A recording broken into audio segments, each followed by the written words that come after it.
और क्या स्ट्रेटेजी बनाने की सलाह दे रहे हैं। कल सुबह ट्रेड के लिए लौटेंगे तो ग्लोबल संकेत थोड़े कम होंगे, क्योंकि डाउ फ्यूचर्स हल्के लाल निशान में थे, 40 पॉइंट नीचे, लेकिन नैस्डैक फ्यूचर्स 100-125 पॉइंट ऊपर। देखते हैं अमेरिका में किस तरह का ट्रेड होता है, लेकिन इससे ज्यादा ग्लोबल संकेतों में हमारी नजर होगी कच्चे तेल पर। क्रूड के दाम $84 के आसपास थे जब 3:40 पर हम बंद हुए।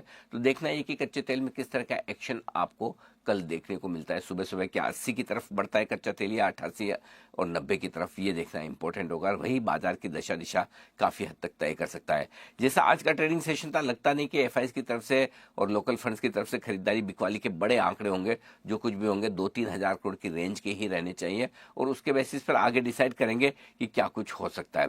जहां तक सवाल सपोर्ट का, वही नीचे की तरफ 24,425 24,525 सपोर्ट के तौर पर रहेगा। ऊपरी स्तरों पर 24,665 से लेकर 24,765 की रेंज आप रुकावट के तौर पर मानकर चलें। बैंक निफ्टी का सपोर्ट आपके लिए 57,250 से 57,450 की रेंज में रहने वाला है, और ऊपर में 57,750 से 57,950 की रेंज आपके लिए हल्की फुल्की रुकावट के तौर पर लेकर चलें बैंक निफ्टी में, यह आपके लिए ठीक रहेगा।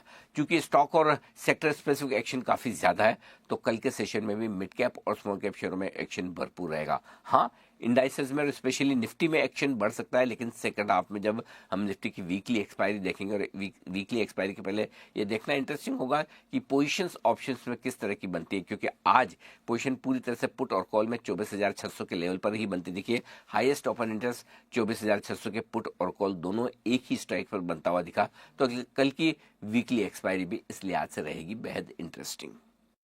आज का दिन भारतीय बाजारों में कंसोलिडेशन के मूड माहौल के साथ ही क्लोज होता हुआ नजर आया है। निफ्टी में मात्र 13 पॉइंट की तेजी, बैंक निफ्टी में फ्लैट क्लोजिंग, सेंसेक्स में भी करीब 43 पॉइंट की तेजी के साथ ही क्लोजिंग देखने को मिली है। लेकिन चीज़ें आने वाले दिनों में बदलती हुई नजर आएगी। जिस प्रकार से ग्लोबली संकेत है, उनको देख के लग रहा है कि धीरे धीरे अमेरिका और ईरान में जो युद्ध की स्थिति है वो कमज़ोर पड़ती हुई नजर आएगी। हार्मोज खुलता हुआ नजर आएगा और कई चीज़ें सामने भी आ सकती है। और यदि ऐसा होता है तो मार्केट सपोर्ट बनाने के साथ ही एक बड़ी रैली की संभावना दिखाता हुआ नजर आता है, जहां पर 24,580 के ऊपर है बाजार। 24,650 तोड़ते ही 24,800 और 25,000 के लेवल आसानी से देखने को मिलेंगे।